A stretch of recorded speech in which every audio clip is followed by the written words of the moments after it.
So একজন artist হিসেবে তোমাদের কাছে এইসব জিনিসগুলো থাকা দরকার, like easel stand, canvas, painting palette, colour, painting brush and painting palette knife.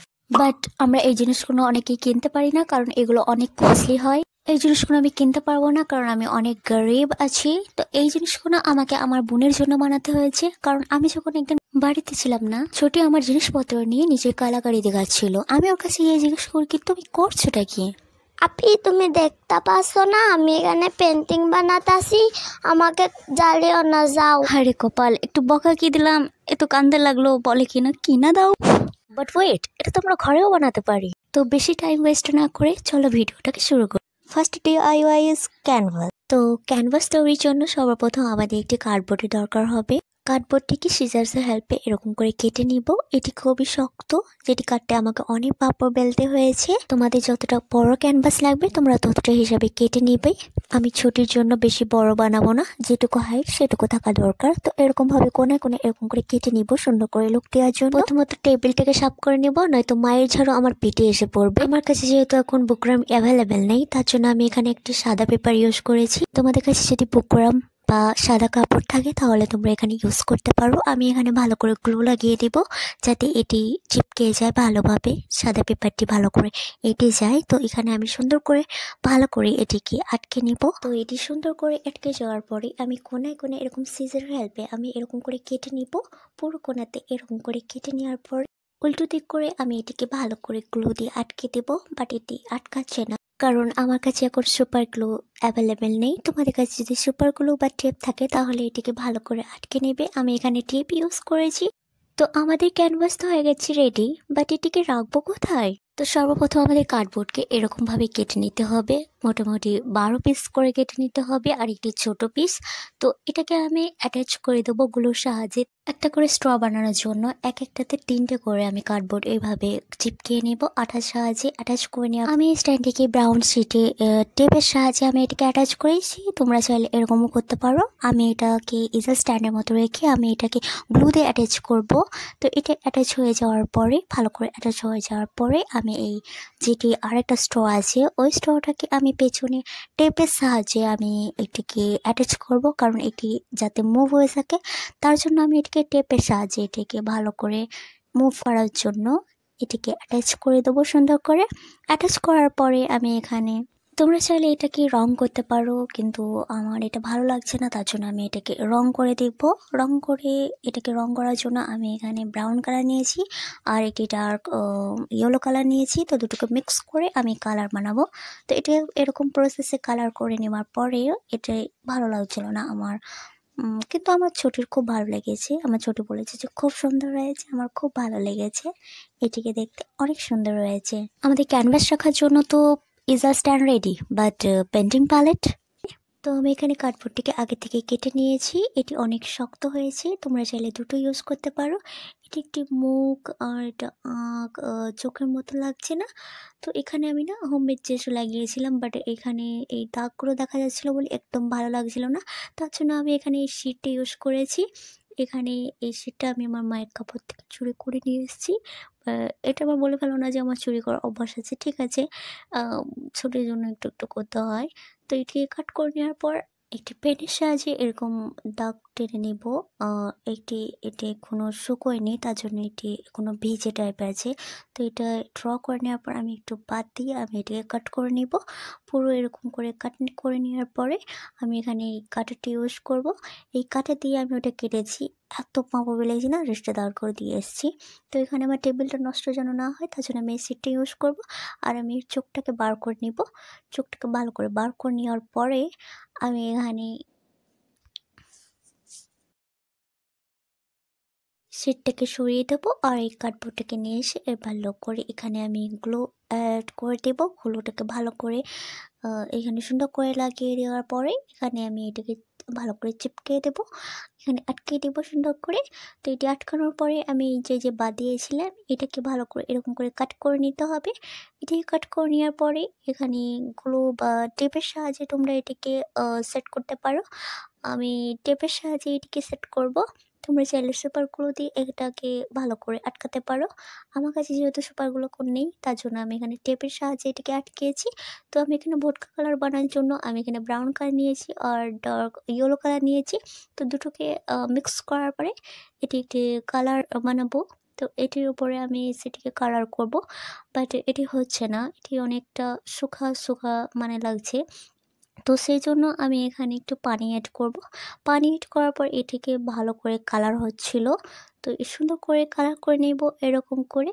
তো এখানে একটু ডার্ক টাইপের লাগছিল, তার জন্য আমি এখানে ইয়েলো কালারটি অ্যাড করে দিয়েছি। তো এটি সুন্দর লাগছিল, তার জন্য আমি এই কোনায় কোনায় একটু রিয়েল লুক দেওয়ার জন্য আমি কোনায় কোনায় এরকম করে ব্রাউন কালারটিকে এরকম করে অ্যাড করে নিতে হবে।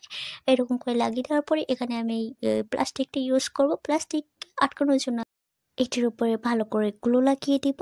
এটির উপর গ্লু লাগানোর পরে আমি সুন্দর করে এটিকে গ্লু লাগিয়ে দেওয়ার পরে আমি ওখানে ওই প্লাস্টিক শিটটাকে এর উপরে ভালো করে চিপকিয়ে দিব। তারপর ভালো করে চিপকানোর পরে সুন্দর করে চিপকানোর পরে আমি এটিকে ভালো করে কেটে নিব। সিজার হেল্পে আমি এটি পুরোটাই কেটে নেওয়ার পরে আমি সেই কাঁটাটিকে ইউজ করব এর চোখটিকে বার করার জন্য। এর চোখটি বার করার পর আমাদের painting palette is ready. Painting প্যালেটটাকে আমি এবার ইউজ করে দেখবো। এখানে আমি গ্রিন কালার নিয়েছি, আর এখানে তোমরা চাইলে পেপার দিয়ে এরকম করে মুছতেও পারো এটাকে। যেহেতু আমি ওখানে সিট ব্যবহার করেছি, এখানে তুমি পানিও অ্যাড করতে পারো। পানি অ্যাড করে তুমি এখানে এটাকে ভালো করে পরিষ্কার করতে পারো, কোনো অসুবিধা হবে না, একদম শুকিয়ে। আমি এখানে চামচটাকে বানানোর জন্য আমি এখানে এরকম ধরনের একটি প্লাস্টিক ইউজ করেছি। তোমরা চাইলে যে কোনো প্লাস্টিক ইউজ করতে পারো এরকম ধরনের। তো চামচটাকে কাটানোর জন্য আমি এখানে একটি সিজারের হেল্পে আমি এটাকে কেটে নেবো। বাট ওয়েট, এর কি চামচ বলে না? ও সরি, পেন্টিং প্যালেট নাই, এটি অনেকটা চামচের মতো দেখতে, তার জন্য আমি এটিকে চামচ বলেছি। তো এখানে আমি একটি ডমসের ব্রাশ পেন নিয়েছি, এখানে ব্রাশটাও না পার করে নিব। আর এটি সুন্দর করে লাগিয়ে দেওয়ার পরে আমি এখানে এই চামচটিকে পেন্টিং প্যালেট নাইফ এটাকে আমি ফিট করে দেব। আমি এটাকে চামচে বলি, ঠিক আছে। তো চামচটি আর একটু এখানে ফিট হচ্ছিল না, তার জন্য এখানে সিজারের হেল্পে আর একটু কেটে নেওয়ার পরে এটি পারফেক্টলি অনেকটা ফিট হয়ে গেছে, একদম বার হচ্ছে না। তো পেন্টিং প্যালেট যেটা থাকে একটু বেঁকানো টাইপের থাকে, তো এটিকে আমরা ভালো করে বেঁকিয়ে নেওয়ার পরে আমাদের পেন্টিং প্যালেট এখনও রেডি হয়নি। তো এখানে যে ডমসের লোগোটা দেখা যাচ্ছে একদম ভালো লাগে। এরকম করে আমি সিজারের হেল্পে আমি এটাকে পরিষ্কার করে নেব। পরিষ্কার করার পরে আমাদের পেন্টিং প্যালেট নাইফ হয়ে গেছে রেডি। আর এখানে আমি এই পেন্টিং প্যালেটটা কীভাবে ইউজ করে আমি ঠিক জানি না, বাট এটা হচ্ছে আমার ছুটির জন্য এটাও বেস্ট। এটিকে আমি ছুটির বুক থেকে চুরি করে নিয়ে এসেছি। ছুটি বলে নাকি এটা একটি থেকে দুটো হয়ে যাবে, তো একটি থেকে দুটো হয়ে যাবে। তো আমি এটাকে না চিরফার করে দিব, একটি থেকে দুটো নয় 10টি হয়ে যাবে। তো এটিকে এরকম করে কাটার পর এটিকে সুন্দর করে এরকম করে একের পর এক সাজিয়ে নিব। তারপর এটির উপরে টেপ দিয়ে ভালো করে আটকে নিব। গ্লু ইউজ করবে না, না হলে এটি ছড়িয়ে যাবে। তারপরে আমি এর পেছনের পার্টটা কেটে দিব। যে পেন্টিং ব্রাশ হয় সেটি একটি রাউন্ড শেপের হয়। তো এখানে আমি একটু ভালো করে লুক দেওয়ার জন্য আমি এরকম করে সিজার হেল্পে আমি এরকম করে কেটে নিব। এটিকে দেখতে অনেকটা আমার চুটির মতো লাগছে না? তো চুটিটা নিয়ে একবার ঝাড়ু দেখিয়ে দেখি হচ্ছে। তারপর আমি এখানে একটি স্কেচ পেন নিব। এই স্কেচটিকে পার করে নেওয়ার পরে আমি আমার চুটিটাকে এর ভেতরে ইনসার্ট করে দেখব, বাট এটি হচ্ছে না, একদম হচ্ছে না। তো তারপর আমি এটাকে সিজার হেল্পে আমি এটাকে ভালো করে একটু কেটে নিব।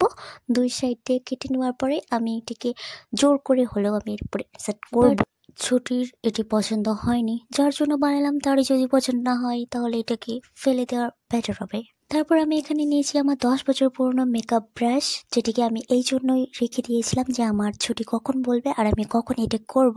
তো এটিকেও আমাদের সেরকম প্রসেসে কাটতে হবে। আমি আমার মনের চুলগুলোকে ঠিক এরকম করে কেটে নেওয়ার পরে ওরকম প্রসেসেই আমাদের ব্রাশটিকে বানাতে হবে, যেরকম আমরা ওই ব্রাশটিকে বানিয়েছিলাম। তো এখানে টেপ ইউজ করতে হবে, গ্লু ইউজ করবে না, না হলে এতে ছড়িয়ে যাবে। একবারে ফিট হয়ে গেল। কেমন লাগছে আমার বোনের চুটি? এবার এই ব্রাশটিকে আমি এখানে টেস্ট করে দেখব যে এটি ইউজ হচ্ছে কিনা। দেখতে পাচ্ছ কত সুন্দর করে এটি কালার হচ্ছে, আর এটা একটু স্মুথ টাইপের হচ্ছে। তো অ্যাক্রিলিক ওয়াটার কালার বানানোর জন্য এই কৌটোটা আমার বোনই ধুয়েছে। তো এখানে আমি পাউডার অ্যাড করে নিয়েছি। পাউডার অ্যাড করে নেওয়ার পর আমি এখানে গ্লু অ্যাড করব। তো আমার কোথাও আমার ব্রাশ খুঁজে পাচ্ছিলাম না, আমার বোনের জন্য আমি কিচ্ছু খুঁজে পাই না। তো এখানে আমি নিয়েছি একটি পেন্সিল। তো সেটাকে নিয়ে আমি একটু ভালো করে মিক্স করার পরে এখানে একটু একটু করে পানি অ্যাড করতে হবে। এটি ভালো করে মিক্স হয়ে যাওয়ার পরে আমি টিপাগুলোতে ভরে দেবো। একটু রাখবো না, একটুও না, সব টিপাগুলোকে ভরিয়ে দেওয়ার পরে আমি জিনিস ওয়েস্ট করি না। আমি যদি জিনিস ওয়েস্ট করি তাহলে আমার বোন কী করবে? আমার ছোটির জন্য আমার কিছু জিনিস ওয়েস্ট করতে আমার ভালো লাগে না। আমি করতে লাগলে সব শেষ। তো এখানে সুন্দর করে টেপাগুলো ভর্তি করার পরে এখানে আমি অ্যাক্রিলিক রেড কালার নিয়েছি। এখানে আমি গ্রিন কালার, ফের yellow colour, blue colour, dark green colour নিয়েছি। তো এখানে ব্ল্যাক কালার নিয়ে নিয়েছি। ব্যাস একটুখানি নিব এই কালার, রেড কালারটাকে এখানে মিক্স করার জন্য। তো এটাকে ভালো করে মিক্স করব। এরকম মনে হচ্ছে যে আমার বোন আমার চুলগুলো নিয়ে এরকম করছে। যখনই আমার কিছু একটু হয় আমার দিমাগে এরকম করে আমার বোন আমার চুলগুলো নিয়ে। তো এটাকে ভালো করে মিক্স করে নেওয়ার পর থেকে চোখে সুন্দর করে একটি কালার চলে এসছে। তো সব টিপাগুলোকে ঠিক এরকম করে ভরে নেওয়ার পরে আমি সব ঢাকনাগুলো লাগিয়ে দিব। ঢাকনাগুলো লাগিয়ে দেওয়ার পরে আমাদের অ্যাক্রিলিক কালার হয়ে গেছে রেডি। এবার এই কালারটিকে ইউজ করে দেখব। প্রথমে আমি রেড কালারটা নিয়ে আমি এই ব্রাশটি যেটা আমি বানিয়েছিলাম সেটা দিয়ে করে দেখব। দেখতে পাচ্ছ কত সুন্দর কালার এসছে, বাট ওই গ্রিন কালারটা একটু ভালো হয়নি, বাট এটা ওকে।